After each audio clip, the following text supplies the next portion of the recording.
Hello, how's it going, people? Welcome to the stream. Welcome. Tuesday, 25th of what month is it even? March. Yeah, it's March. And obviously, Arsenal play in exactly 1 week. So, still some content surrounding Arsenal. We'll talk about bits and bobs here or there, but predominantly today, what we're gonna talk about with all the transfer links we have had during countless years, let's just put it that way, and specifically last summer and January and all that's being basically reported right now, I really thought that it would be time basically to talk about the fact that Arsenal will have to get rid of some players, obviously. Arsenal will sign some players, and I thought keep or sell. Why not? Why not? I know it's not transfer window. Obviously, we're gonna do this at the end of the season as well, but we're gonna do keep or sell.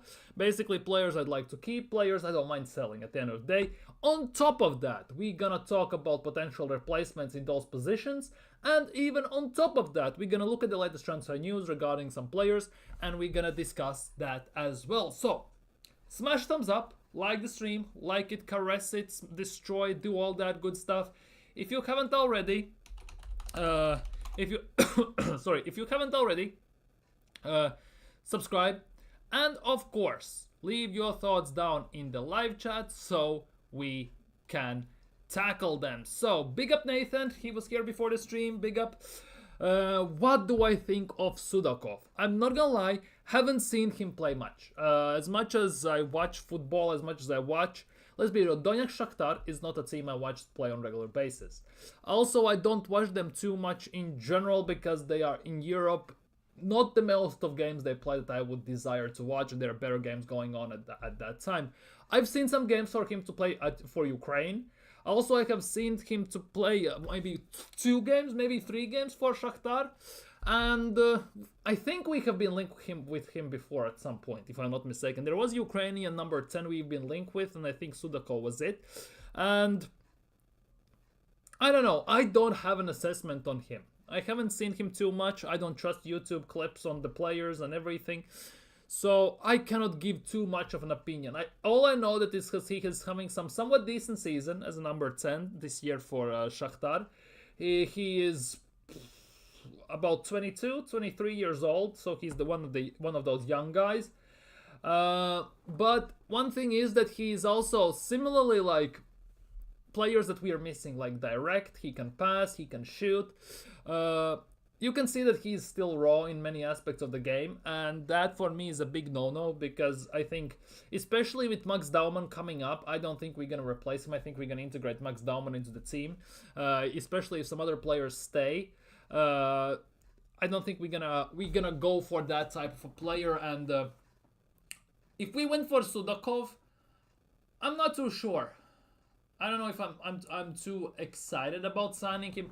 I get that it would be a signing that basically would Arsenal need to some extent, but then it also gives me the question: what was the point of signing players like Fabio Vieira? What was the point of selling Emil Smith-Rowe and stuff like that? Obviously, in those terms. Yeah, there are no links right now, but I'd like us to consider him. Wait, let me check. Arsenal. Sudakov. We are talking about Georgi Sudakov, right? Yeah. You say there are no links, right?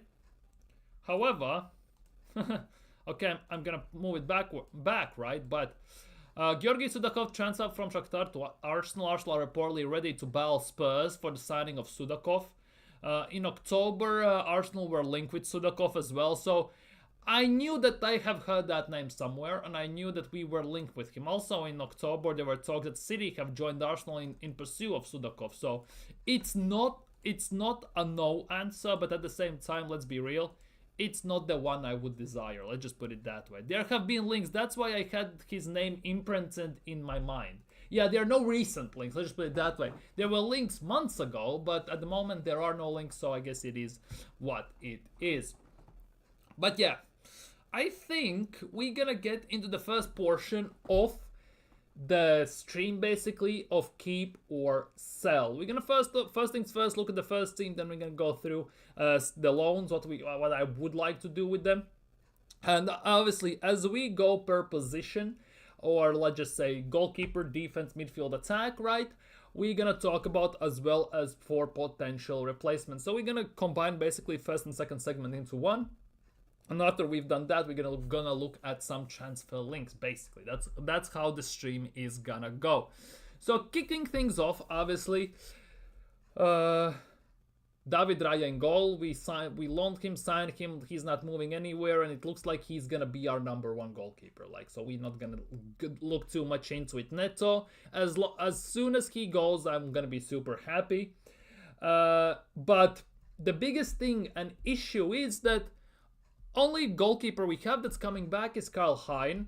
At Valladolid, he's decent, but obviously it's a 50-50. I don't think Arsenal are basically looking for Hein in long-term future. I think Arsenal are gonna try and sell him. I generally believe so. However, obviously Arsenal have Tommy Setford, who is at the moment playing for England under 17s against Portugal. They are winning 1-0 and Setford is in the goal. We have Porter and we have that Colombian guy as well. I forgot his name. But we have quite a few, yeah. And as you are saying, Nathan, there is some competition because I don't want to mix and match, but we have competition right here. This comes from Atletico, so Atletico Universe themselves, all things Atletico Madrid, and just in that Atletico Madrid wants to secure Juan Garcia for the near future. Diego Simeone sees him as the perfect successor to Jan Oblak, and with his 25 million release clauses, Atleti is exploring ways to lower the cost. One option being considered, sign him this summer but loan him back to Espanyol for the season. Basically, we all know that Arsenal need a backup goalkeeper, and for me, it is very, very weird that we don't have one. Obviously, given the fact that we have Neto on loan, and we've signed, first things first, a cup-side goalkeeper, that's a sackable offense alone. I'm gonna say it as it is. And we have Hein, we have Porter, we have Setford, and given the fact that David Raya plays pretty much every single game, we don't utilize our second goalkeeper that much. And when we play, let's just say, championship teams and stuff like that, we play Porter or Setford. It feels like that second goalkeeper role is like a moot point in a way. Obviously, it would be nice for Arsenal to have a very good, strong second goalkeeper, but it also raises the question, who? Because I can see let's just say Juan Garcia comes in. David Raya is 29. He's arguably Arsenal's player of the season this season, obviously. Golden Glove winning last year. We potentially could be Golden Glove winning goalkeeper this year as well. And it's very weird. It genuinely is very weird about the fact and things that surrounding Arsenal, that if we sign a second goalkeeper that is, well, above average, let's just put it that way, it would require to some extent playing him. And knowing how Mikel Arteta sticks to one goalkeeper predominantly, one starting 11 predominantly, I'm not too sure the second goalkeeper is that big of a deal. Let's be real, because Raya will get some rests, I would think about 7-8 games a season, especially in Carabao Cup, FA Cup early rounds, unless we get some big Premier League side. On top of that, he might actually be replaced if we are through in Champions League and everything, and Raya obviously is going to play the important games. So it's a weird one. It is definitely for me a weird one regarding the goalkeeper situation surrounding Arsenal, because most of the teams, let's just say City, they have proper second goalkeeper. Liverpool, they have very good second goalkeeper. And Arsenal will have nada. That's the biggest issue here. Bournemouth fans were actually happy that we let go of, that we signed Neto on loan. That is the biggest show that he is not good enough, and why the hell did we even sign him in the first place? Because would it be that, obviously also signing a young goalkeeper like Porter Setford, promoting him to the main squad, and him warming the bench pretty much throughout the whole season makes zero sense whatsoever. Let's be real, because in under 18s, under 21s, 19s, they get game time. That is the biggest thing. So it's a weird one. Obviously, we need to have someone in place. And obviously, Juan Garcia is the one that Arsenal have been spoken about the most. We actually tried to get him last summer towards the end of the deadline before we signed Neto. And now that Atletico Madrid are envisioning him as the replacement for Jan Oblak in long-term future, I'm not too sure Arsenal actually are gonna get him, because the way I see this, it will sound weird, but bear with me here. He's Spanish. Espanyol are Barcelona based team, or Real Madrid, I forgot. Real Madrid, Barcelona. I get them mixed up. They are Real Madrid based team, right? Or they are Barcelona based team. I always forget this. Always forget this. Wait, Espanyol. Espanyol, yeah, they are Real Madrid based team. Right? No, Barcelona, they're Barcelona based team.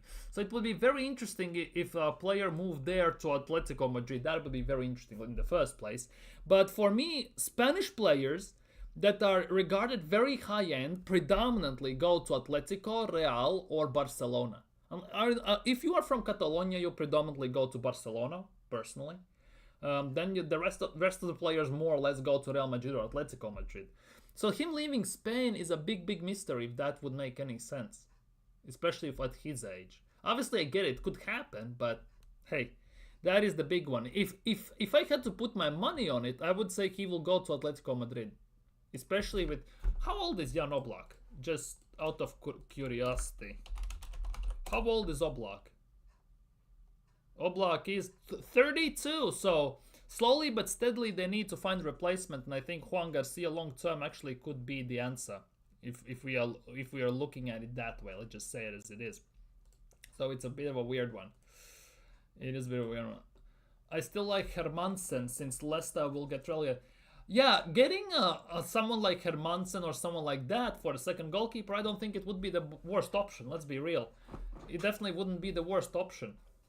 Wouldn't mind that at all, especially for cheap. We're gonna get to Leicester, by the way, towards the end part of the stream, because we are linked with our Leicester player today as well. Now, moving on to defenders. Verbruggen would be a starting goalkeeper, more or less. He has proven himself being good enough to be a starting goalkeeper, and that again would be another Ramsdale Raya situation. I don't want that at all. That for me is the big drawback. Anyways, moving to defense, right? If push comes to shove, I obviously want to keep Saliba and Gabriel. That goes without saying, let's be real. Especially given the fact that in recent weeks, the attention from Saliba and Gabriel have shifted away. You see Real Madrid being linked with Huijsen from Bournemouth, being linked with Konate from Liverpool. Only thing that remains is some Saudi links for Gabriel. The thing is, if Arsenal would sell Gabriel, it would require a bid over 100 million. That is the big question. Will Al Nassr or someone like that offer that kind of money? That is the big thing. Especially that Gabriel is going to be 28. Arguably, he comes in the last big contract. And if they are offering him three times the salary increase, especially given that Gabriel at Arsenal is at 100 grand only, and he gets 300 grand in Saudi, tax free, it definitely sways you in one way or the other. Let's just put it that way. One way or the other. Now we move to the rough patches. Basically players who I wouldn't mind selling or would sell just in case, right? Calafiori, well, he's not leaving. The issue is that he's very injury prone. He's like Vermaelen or something like that, or Giroud. You get the vibes, and that is a big issue for me, right? But Calafiori is staying. He can play left center back, left back. Obviously, for me, he's a left center back more than a left back, but he's staying, so that goes out of the question. Skelly as well goes out of the question. Kieran Tierney is leaving by default. Let's be real. If it was up to me, I would keep Kieran Tierney. Just saying it as it is. If it was up to me, I would keep Kieran Tierney. 100%. Since it's Arteta and all that stuff, we are not keeping him. I'm going to put it out there. Oh, I get that. Big up Nathan. Big up my guy. Big up. The kid from Sao Paulo. Who is that? Who is the kid from Sao Paulo?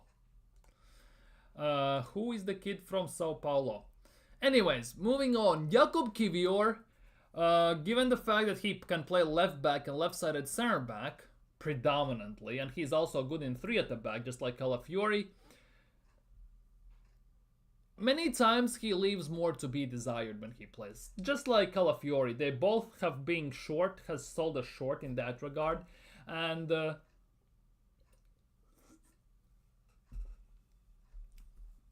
with Kivior, it's a big issue for me. Because we signed him the season we were 8 points clear in the table. We played him instead of Saliba. And arguably he was the reason why we lost few games. Then Rob Holding played instead of him. That says a lot, first things first. His positioning is very questionable at times, let's be real, because he single-handedly has been at fault to like 3-4 goals we have conceded. Just genuinely going on a field trip like Dora the Explorer. Just going somewhere, no idea where. So for me, Kivior, I don't mind selling. I genuinely don't mind selling from all the defenders we have in the team. Now moving on to some other defenders, Ben White obviously stays. Jurrien Timber obviously stays as well. Tomiyasu, he is just injured more than he can play. Let's be real. 100 grand a week as well on top of that. And he's gonna be back only towards the end part of the season. Of the year. So for me, genuinely, wrap him in con wool, bubble wrap, whatever. Keep him till January and then sell him. Or even in summer, if you can find a buyer, some good money, just sell him. I don't care, just sell him. The biggest thing that issue with me with Tomiyasu is that when he's fit and in form, he's very, very, very good player. He can play center back, right back, left back, wherever you need him. It's fantastic, obviously. But the injuries ruin everything for me. And the same goes with Calafiori. We have both of them signed from Bologna. Both of them are defenders. And both of them are goddamn injury prone. That just doesn't fly with me. I'm just going to say it as it is. That generally doesn't fly with me. So since Calafiori is not going, Tomiyasu is the one I would let go quite easily without any questions in my mind. And overall replacements, if you ask me, don't need too many. Defensively, I think we are as solid as we come. Maybe signing one left back would be important and cover for Saliba. So 2 defenders, given that Saliba plays predominantly most of the games. We can find someone, even from academy. Left back is a different story, given that we most likely gonna try and sell Zinchenko. Kivior is just proven that he's not it. Kivior as well as a left back, not it. So Mousley Skelly is basically left stranded alone, and to rely on such a level on an 18-year-old who basically this season has gone his chance, and not to make him basically burn out, we need a rotational player in that left side. Whether it's Hato, Kerkez, whatever you want to envision there, I don't mind that. We definitely need a backup left back. Gutierrez from Girona, don't mind that as well, by the way. That for me is the big thing. I'm gonna get to attackers in a second. We are going by position on the pitch. So if you're typing in the chat about attackers, I will get to your comments in a second. Now, midfield, and this is very important for me. Thomas Partey. I wouldn't mind signing him for 1 more year with potential option for another. I wouldn't be against that. However, Thomas Partey would not be my main number 6. He would be coming off the bench as a rotational player, first of all. And second of all, he needs to take a massive salary decrease because he's on 200 grand a week. And if he would be in the team, 120 at best, he should receive as a backup. I'm sorry, not sorry, but that's the way I just see it. Thomas Partey, I would not mind keeping, but only if he agrees to salary decrease, and obviously we find the proper number 6. We're gonna get to replacements in a second. Jorginho is going to Flamenco or wherever. Don't mind that at all. I'm not gonna lie, don't mind that whatsoever. Let him go, don't care. Declan Rice, Obviously, he's not going. I would keep him, play him in his natural, arguably, position, which is 6, maybe a center back, who knows. But for me, we should play him in the 6. Merino, he's a failed experiment. We signed him as to be a number 6, to play him in the 8. We end up playing him as a striker. Merino, I'm generally not sold on. I don't think we made the right choice in signing him. And ironically enough, every single player we signed last transfer window was single-handedly pushed by Mikel Arteta.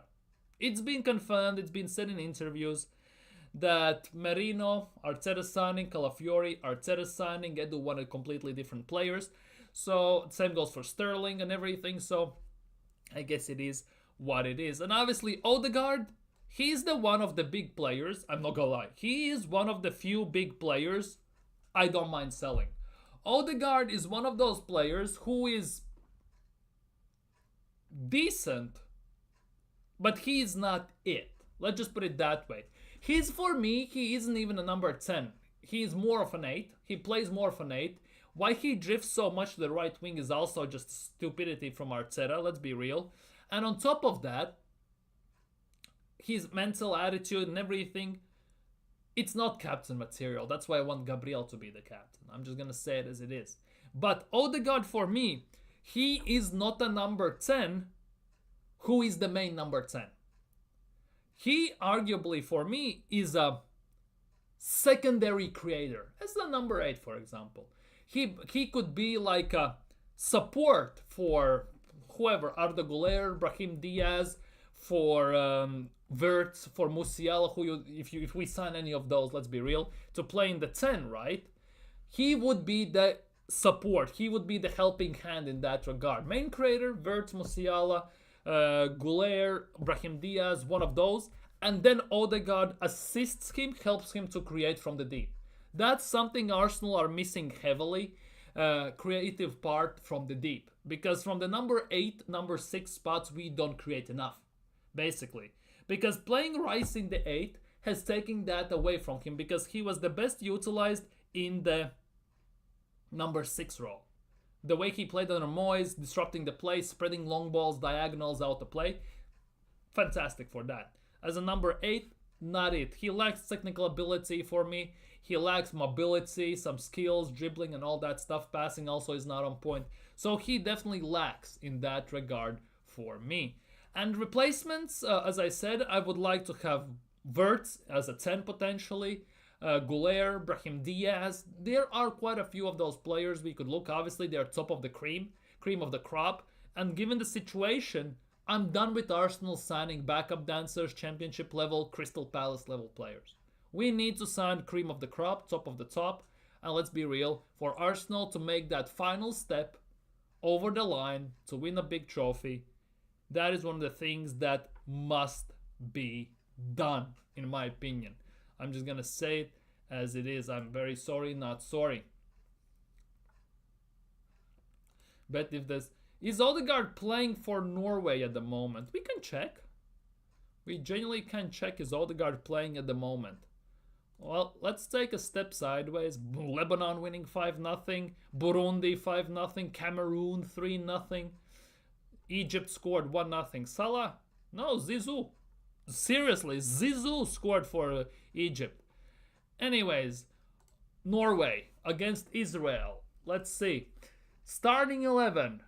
They play 4-4-2, Sorloth, Haaland up top. Definitely, that's a scary attack, I'm not gonna lie. Sorloth and Haaland, 2 6'5", genuinely Terminators up top. That is scary as hell. Odegaard is playing. He's playing in the 4-4-2 as a right mid. Right mid / right wing. He is playing. MK Don scored. Damn. Anyways, besides that, Czech Republic have scored. Cherny scored. He is having somewhat decent season this year. And to see, England under 19s are winning against Portugal 1-0. And Setford is starting the game. So good for him in that regard. But yeah, we talked about midfield. We talked about that. So it is what it is, I guess. Sum him off, Norway, so you can play action.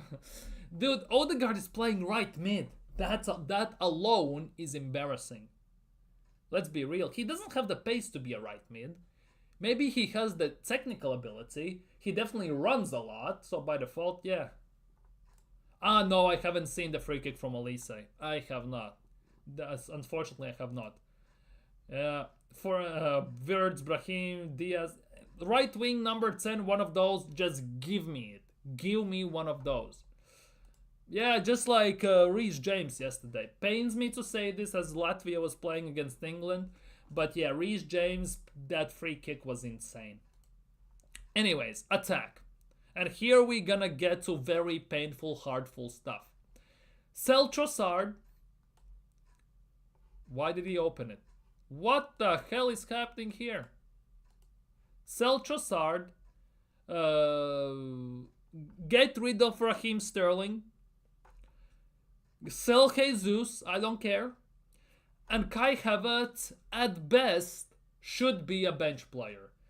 Sounds mad when I say this. 285,000 a week for a bench player, but hey, here we are. At the end of the day, hey ho, here we are. 285 grand a week for a bench player, but here we are. Havertz is not the main guy. He is not the guy who will get us over the line. People who said that Kai Havertz is gonna bag 20 goals in Premier League this season are completely delusional. Let's be real. He has 9. Where did you see him getting 20? He has never done that in Prem. Let's be real. Even without the injury, he wouldn't have bagged. Let's be real. So, ultimately, Gabriel Martinelli, he's another one. If push comes to shove, if someone comes in 70 million for Martinelli, I would sell. And kid you not, I would sell 70 million for Martinelli. I would sell. For me, genuinely, in this Arsenal squad, if it was up to me, there are maybe about 7 players that are untouchable. Saka, Vanieri, I would say Rice, Timber, White, Skelly, Gabriel Saliba, Raya. Okay, 9 players are untouchable. Rest of them, if a proper bid comes in, get rid. Don't care. If a good bid comes in, get rid, don't care. Same goes for Fabio Vieira, Savage, who else is out on loan? Hein and Lokonga. Proper bid comes in, get rid. That's how I look at things. And as the backup and as the replacements for attack. Here we get into those big options, which will be very interesting. And here it is. Here it is. Trossard, yeah, get him out. Get him out. Genuinely don't care. When you replace striker from the 20, yeah, he scored a beautiful goal, by the way. Genuinely scored a very beautiful goal. Yeah, Calafiori is injured, out for 3 weeks or so. Calafiori is out for 3 weeks, pretty much confirmed. Yeah, sell Odegaard, as I said. Yeah, left wing, Kluivert, Semenyo maybe even. Bring him in for left wing, right? Bring Osimhen, Gyökeres for the striker. I don't care. Bring one of those. We definitely have chances to put in replacements, especially that, for example, Osimhen, Gyökeres, apparently both of them release clauses 67, 70 million. Why not? Especially given the recent reports and rumors that Sesko's release clauses are 70 million. If we go for Sesko, oh bloody hell, will one of the streams be hella insane. Sesko is not the guy.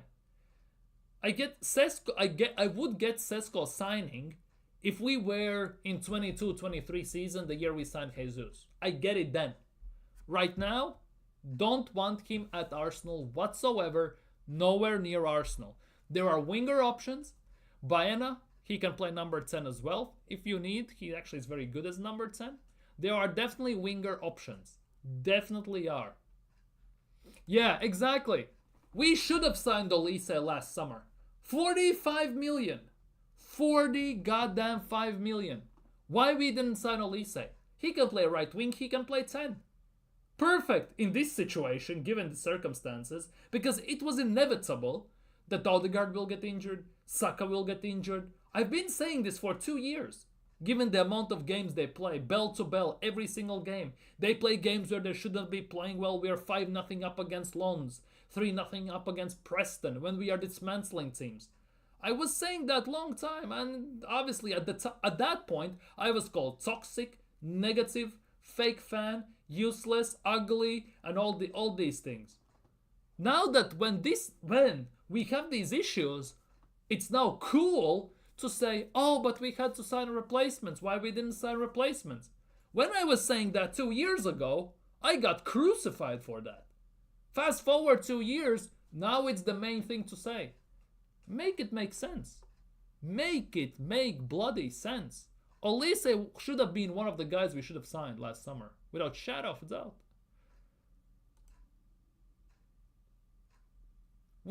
Marquinhos. You think Marquinhos? Bin him as well. 3 million? What the hell did he come from? Bin him, sell him, screw him.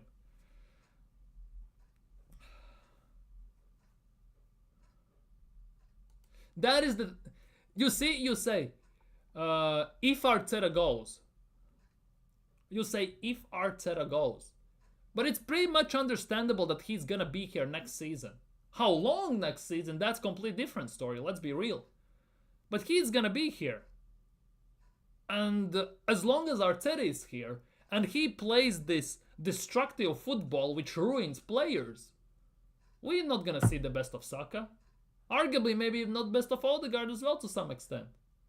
Because Odegaard, compared to 2 seasons ago to this season, it's like he's been space jammed to maximum extent. If 2 seasons ago he was actually doing stuff, this season it looks like he hasn't seen a ball in his life. Same goes for Martinelli. Same goes for pretty much every single attacker we have in the team besides Bukayo Saka.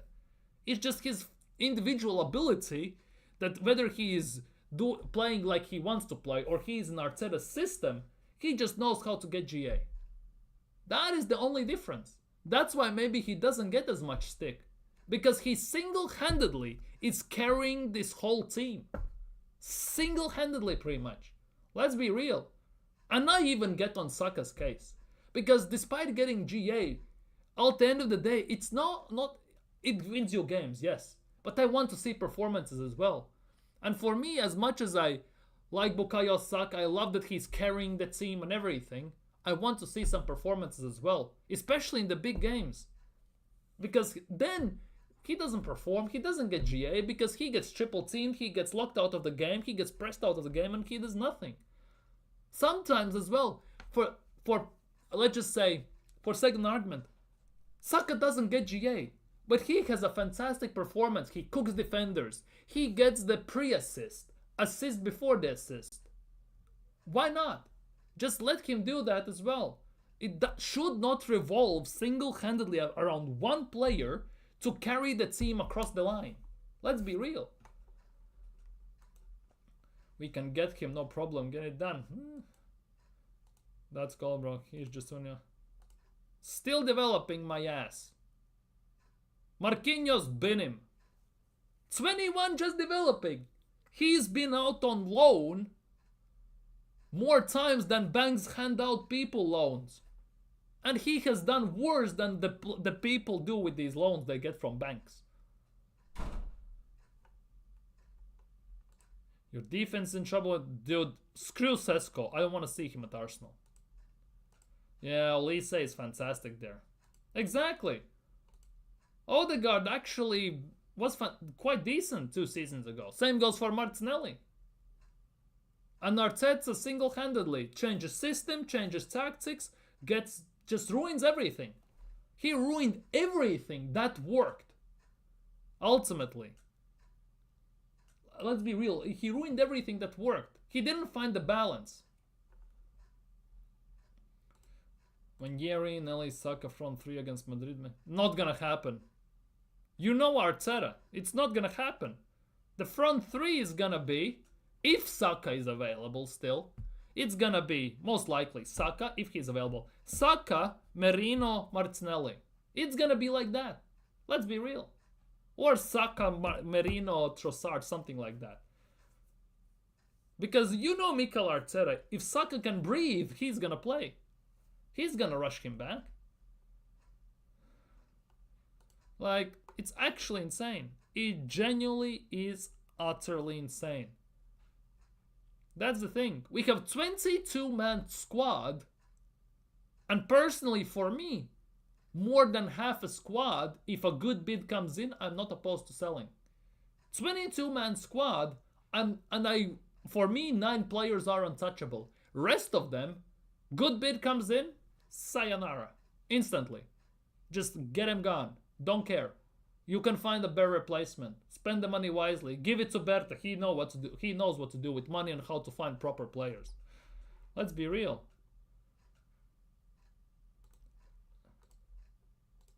Well, not prime Neymar. Martinelli doesn't have the abilities skill-wise like Neymar. But he could have been very, very good winger. Pep was praising him. Klopp was praising him. Wenger was praising him. 3 insanely top 10 managers in Premier League in recent times. All of them were praising him. And let's be real, they don't gaslight you. They say it as it is, those 3. And they know what they're talking about. Especially Wenger with his talent ID. And Arteta just went and absolutely ruined it. Madrid will... But they will.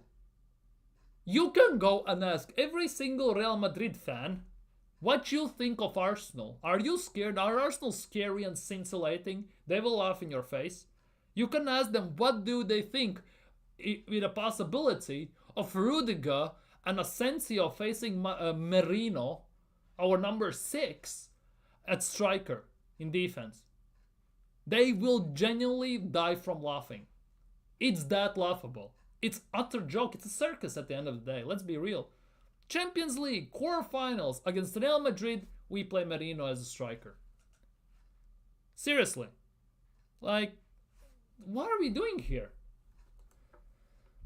Yeah, and then bring in some academy. That would... Hey, it is what it is, I guess, at the end of the day.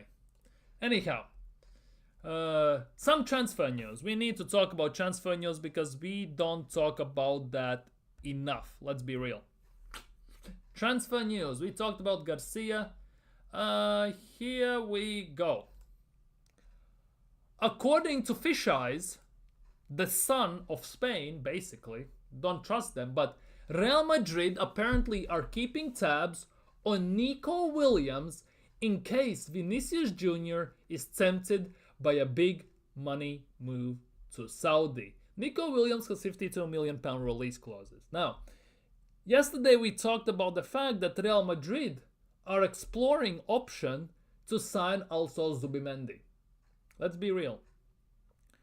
And if I'm Spanish, I look at can I go to Arsenal or Real Madrid? For me, it's pretty obvious I'm going to Real Madrid. I'm just gonna say it as it is. I'm not gonna lie. If you want to win trophies, if you want to play on the biggest stage you can ever imagine, and if you want your whole world's eyes on you, it's Real Madrid. 100%. It's Real Madrid. There's no other argument about that. But now we're gonna talk about journalists for 1 minute. These goddamn liars and frauds. Wasn't in January when, who was it? Sam Mokbel or whoever, one of those morons, right? Who said, oh, Zubimendi to Arsenal is done. It's a done deal. It's completed. Arsenal are signing Zubimendi in the summer. We fast forward 1 month. 1 month. News come out. Arsenal are in talks with Zubimendi for a potential signing. Fast forward 2 more weeks. Real Madrid want to sign Zubimendi. These consistent lies that we get from media is utter and total disgrace, to say the least. It's all for clicks, it's all for money, because let's be real, the clicks pay the money at the end of the day. You write an article, you put a clickbait title and everything, they click it, they get paid for every click. That's how it pretty much works, let's be real. Like, what's the point in lying like that and then doing this? Like, obviously, I'm gonna talk about transfer rumors, but there needs to be some context. You need to basically put the complete picture together. That's why I do these transfer news. Because I want, together with you, put together a complete picture of these things. Because in span of 2 months, we have gone from Arsenal, done deal, Zubimendi summer to Arsenal, to Real Madrid hijack Arsenal. We have got an Arsenal are still in talks with his camp over potential signing. Let's be real. Zubimendi is staying in Spain, and Nico Williams is also staying in Spain. Let's be real. At the end of the day, let's not kid ourselves. Let's be real. When you will be like, frauds not think you can meet. Exactly, that's gonna be like that. Although, watching Arsenal with against Real Madrid, Vini versus Timber will be very, very interesting. I kid you not. Rodrigo versus Miles Lewis Skelly, that could be rough. I'm not gonna lie. That will be very interesting to see. If I see Calafiori or someone like Zinchenko as a left back against Rodrigo or Mbappe or Goulet or Brahim Diaz, I might as well not watch the game, because they are such liabilities defensively that they're gonna get turned inside out, then back in, then again out, and they're gonna score about 55 goals from that side. They single-handedly can only target that side and we are done and dusted. Gabriel alone cannot carry that kind of a workload. We saw it last year. Half of the season he was covering Zinni's ass. And somehow we still managed to nearly win the title. Obviously, when it came to the rough times, we actually balled it, but hey. Exactly. That's the thing. Develop some damn academy talent like Wenger did. Sign some goddamn talent like Wenger did. But we can't. Edu sacked half of the scouts. Arteta has zero talent ID, by the way. For a manager, for a player who has played under Wenger, who has played for, obviously, Moyes, but it is what it is, studied under Pep, played at PSG together with Ronaldinho, and being Spanish. Obviously, himself, he was a mediocre midfielder, right?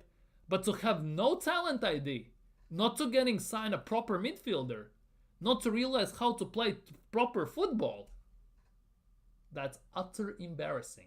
Let's just say it as it is. Really, man, don't make me... Dude, trust me. Florentino Perez, if he puts the bag down, you can pretty much say it's done and dusted. Because if Real Madrid come knocking, it's pretty much done. It is done. AFTV won a trophy, but don't... Yeah, they won a trophy. To be honest, as much as I don't like AFTV right now, credit where credit is due. AFTV pretty much are pioneers in football channels as fans, expressing their opinion, being who they are, and having a voice on any platform whatsoever. Because pretty much they started all this, and they are the pioneers, and they are who began it, who started it all. Obviously, over time, they have evolved and become more commercial, right? And more Top Goonerish, if you want to say so, especially since Lee Gunner went, Troops, DT, and all these guys went. Claude passed away, rest in peace, Claude, and everything. It has gone downhill. Let's be real. DR Sports, right, who is basically like a sister channel in a way to AFTV, is much more enjoyable to watch than AFTV to many extent. I don't watch AFTV at all. Besides Turkish, when Curtis is on, and Yardman, maybe, and Dan Potts. When those four are on, I watch. I kid you not. When they have fan cams, when they have the box to box and stuff like that, when they have some shows or podcasts that involves one or all of those guys, I watch, because those guys talk sense. But if I have to watch someone like, I'm not taking a dig. People support the club how they want, but if I have to watch Cecil, you know, and Chris and all these guys, just Julian, let's not even get to that, I instantly turn off.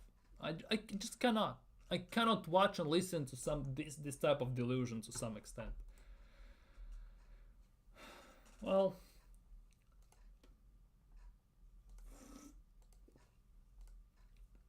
exactly. I don't want Zubimendi whatsoever. I'm gonna be honest with you.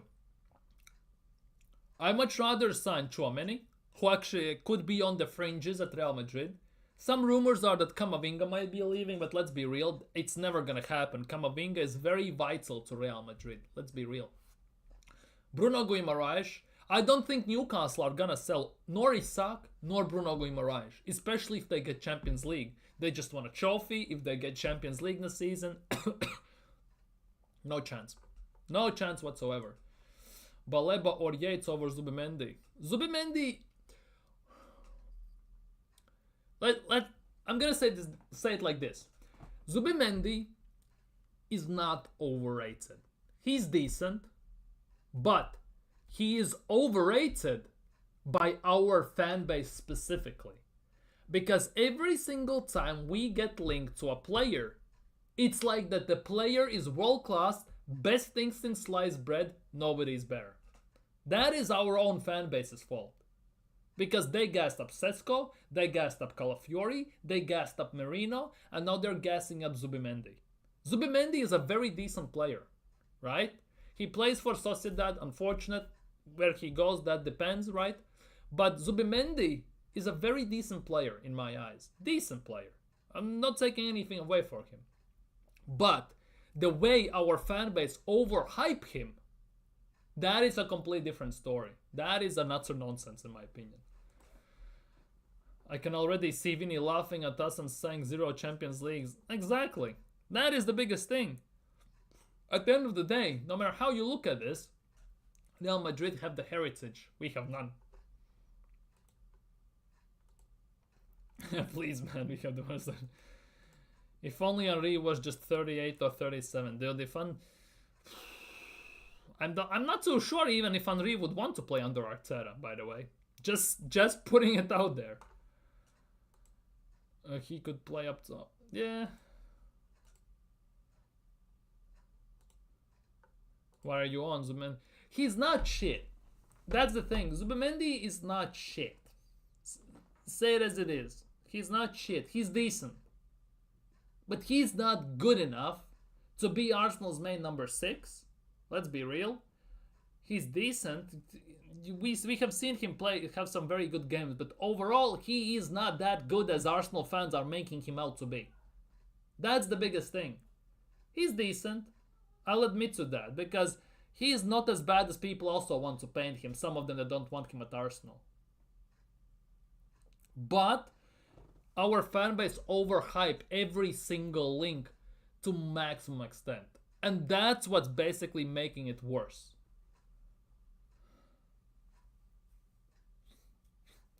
La Liga have about 4 the number 6s who are better than him, 100%. But yeah, I guess it is what it is. Please, Real Madrid, sign Nico Williams and Zubimendi, please. Anyways, moving on. Well, Arsenal players have had a decent international break. Odegaard had 1 assist. Kid you not, Norway scored 5 goals against, was it Moldova or something like that? He had 1 assist. Max Daumann had an assist for England. Zinchenko got an assist against Belgium. Kivior kept 2 clean sheets. Skelly scored his first goal for England and on his debut 20 minutes in. Vaneri scored on his debut for England under 21s as well and helped them win against Portugal 2-1. He scored the winning goal. Mikel Merino scored 2 goals for Spain, allowing them to equalize against Netherlands. Partey scored 2 goals yesterday. Partey scored 2 goals for Ghana in 3-0 win. And Declan Rice got 2 assists. Well, that doesn't count, does it? Anyhow, here is the big one. Let's pause it so I don't get copyright struck. But this team is incredible. It's just a matter of time. David Raya insists this Arsenal squad will win trophies. Well, I'm not saying anything, but hey, it is what it is. I'm not saying anything, but it is what it is. Because Odegaard in the beginning of the season said that we're gonna win trophies. Saka said that we're gonna win trophies. Arteta at the end of last season said, don't be satisfied with the 2nd place. I'm not satisfied, yet I get called toxic and negative. It's Arteta's words himself. He said it, don't be satisfied with all this crap. I'm not satisfied. Yet I get called toxic and negative when the manager himself said don't be satisfied with that. Make that make sense. Make that make sense. Anyways, Arsenal apparently are in advanced talks with Zubimendi, but I thought that the deal is done. Sam Mokbel said this, I think it was Sam Mokbel, in January that the deal is done. He's joining us in the summer. Now it's just advanced talks. And only in pursuit, by the way. In Real Sociedad's midfielder Martin Zubimendi and are aiming to beat Real Madrid and Liverpool for his signature. Lol. Genuinely lol. I just say it as it is. That is lol to the finest. Kid you not.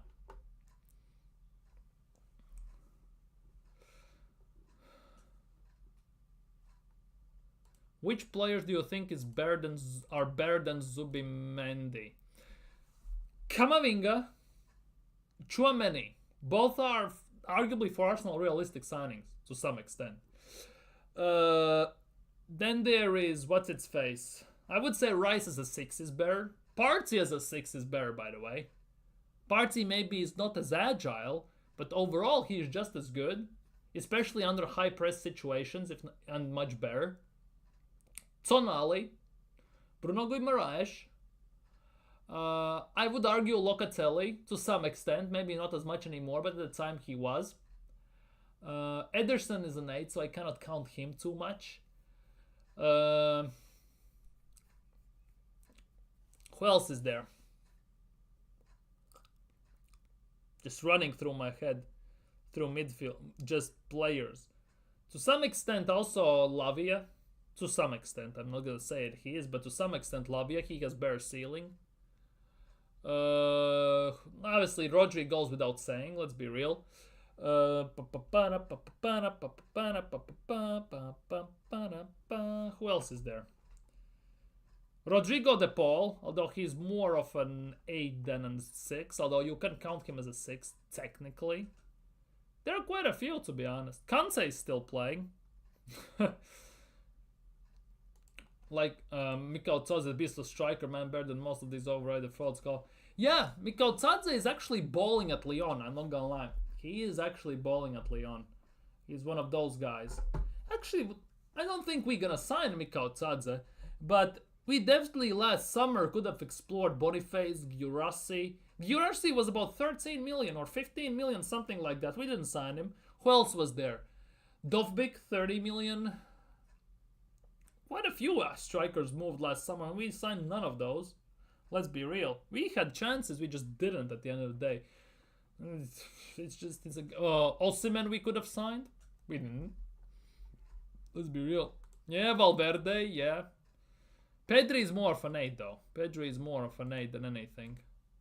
But if we look at 8s and 6s, yeah, definitely. Same goes for Ederson from Atalanta. Kid you not, Ederson from Atalanta is fantastic, in my opinion. And if we go that route, then Barella from Inter Milan, definitely. Barella from Inter Milan. You can look at him. There's one youngster in La Liga, I forget his name. There's one like 22, 23-year-old. I forgot his name. I'm just skipping my mind at the moment.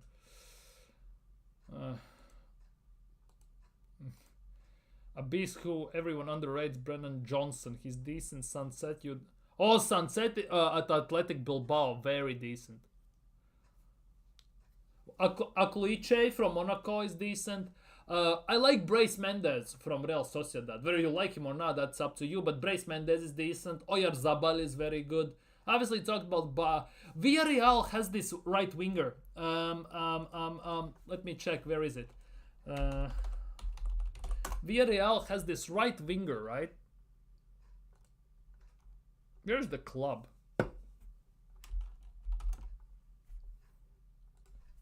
Villarreal has this right winger who I think is very, very good. I forgot his name. Where is it? Perez, Barry, Pepe, Buchanan, Akoma. Jeremy Pino. He is very good. Jeremy Pino, I really like Jeremy Pino. He is very good. Ilias is fantastic. I really like this guy. Ilias Akomach.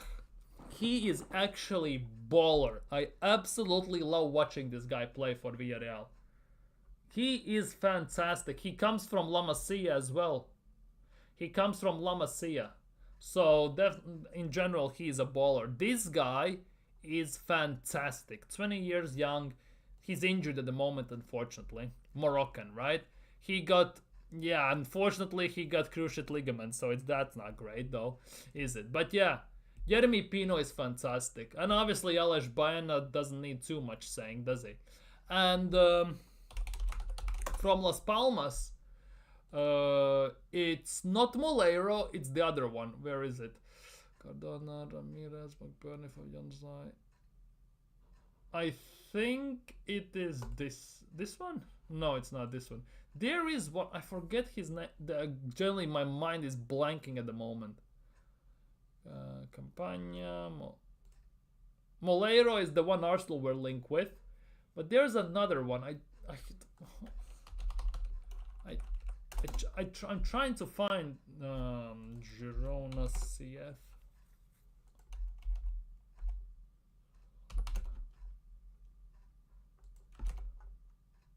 Yeah, Girona. I think Girona had one as well. Belgrade, Porto. I would say also, to some extent, whether you like it or not, Brian Hill is having a very good season for them. I'm gonna tell you that much. And there are quite a few of those. Aspiria is very decent as well. Very, very decent, but hey. People don't like them because they don't get GA. And it's generally all GA based. And that is a big issue.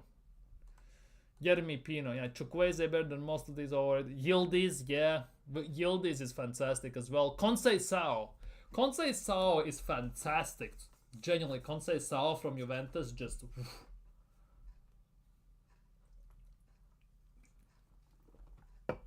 yeah.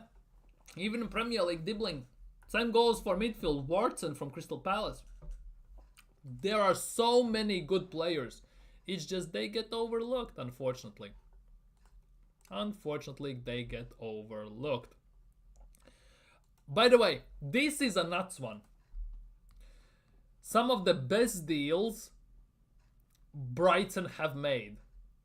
Genuinely, Brighton have made. Chelsea bought for 28, signed for 116. 4 times the profit. 4 times the profit. Cucurella bought for 18 from Getafe, I think it was. Sold for 16, 3 times. 4 times nearly the value. Where is it? Where's the... McAllister bought for 8, sold for 42. 5 times the value. And this is the big one. Ben White. They signed Ben White for free and sold him to Arsenal for 55 million. That is just phenomenal business, to say the least. The scouting team they have is different level.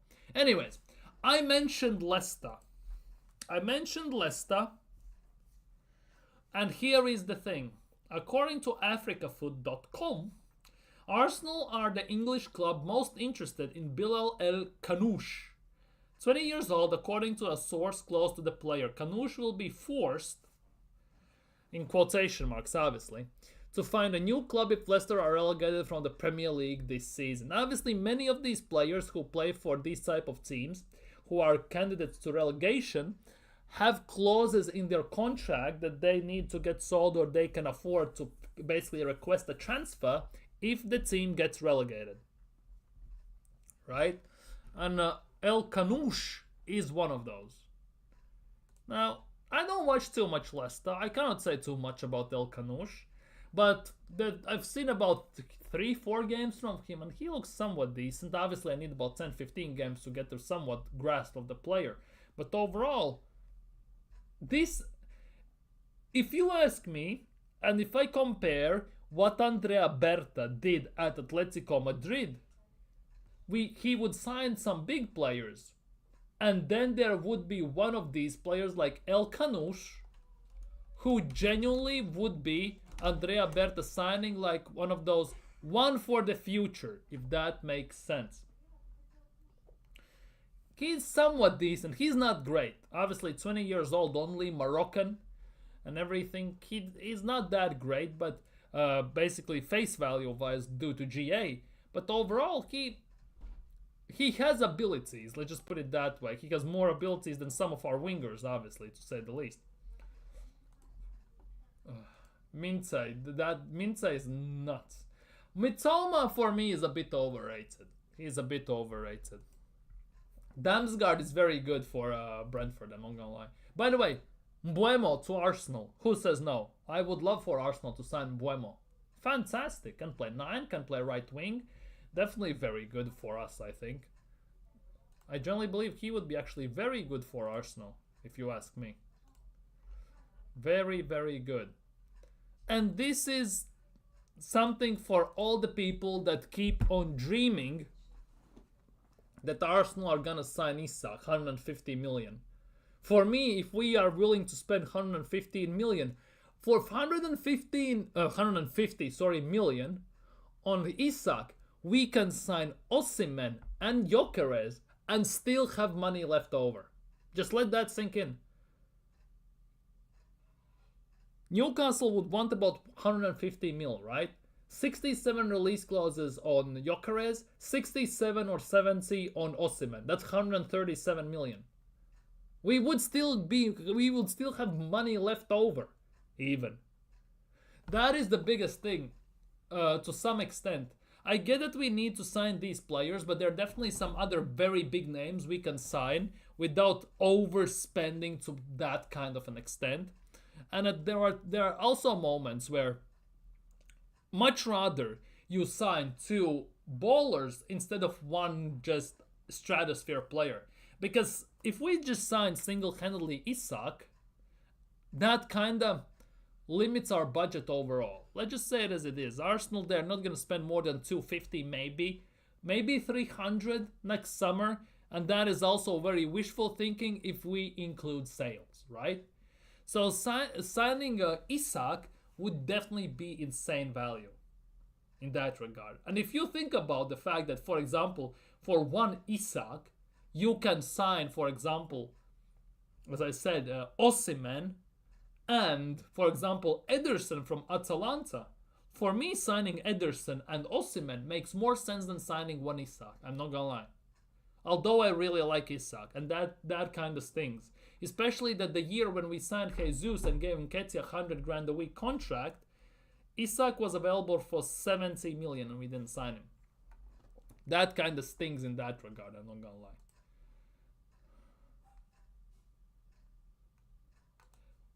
El Kanoush was born in 2005. 2005. So I guess it is what it is at the end of the day, but yeah. It doesn't look like that's gonna happen as well. Anyways, some international games. South Sudan versus Sudan, 1-1. 1-1. Algeria just started against Mozambique. Algeria better win. Mahrez probably is playing. Yeah, Gyuri. Interesting. Whoa. Komoro versus Chad, Oman, Jordan, MK Dons, Portugal, blah, blah, blah. So Czech Republic are winning 2-0 against Gibraltar. Let's look at it. Schick scored. Schick, another striker we potentially could go after. Israel versus Norway, 1-1 by the way. 1-1, you know. Odegaard assisted in the goal that Norway scored. Just saying. Odegaard assisted in the goal that Norway scored. Just putting it out there. Odegaard assisted in the goal that Norway scored. Just saying it. Kazakhstan winning 2-0. Okay, moving on. Norway about to score again as I'm here. Somehow Montenegro hasn't scored against Faroe Islands. That's kind of nuts. That is actually kind of nuts. Jovetic playing as a 10. Marusic. They actually have a somewhat decent team. Why they're not scoring? Norway scored 2-1. Woo! Who scored for Norway? Sorloth scored. Oh, of course. Sorloth. Who else? Haaland kind of ghosting, I'm not gonna lie. Holland is kind of ghosting this game. Wales, North Macedonia, still 0-0. That game looks hella boring. Genuinely hella boring. England under 19s won against Portugal under 19s. Tommy Setford has a clean sheet. Bolivia versus Uruguay is 0-0. That's kind of interesting. I thought Uruguay would actually win this. Although based on stats, looks like Bolivia has had better chances. Although against Bolivia, when you play, you need to play in the mountains. So I think that air kind of is ruining everything. By the way, looking at this Uruguay squad, their attack looks useless. Switzerland 3-0. Vargas, Embolo scored another one, but was offside. Germany under 21s against Spain under 21s. What's the lineup? Iturbe, Salas, Valle, Mosquera, Garcia, Bajcetic, Guerrero, Rodriguez, Vega, Molero. Oh, Molero is playing, and Joseph. Interesting. Okay, Norway. You are asking about Odegaard. Odegaard is still on the pitch, and he assisted in the first goal, fuck's sake, that Norway scored. He assisted in the first goal that Norway scored. Odegaard is still on the pitch and assisted in the first goal that Norway scored.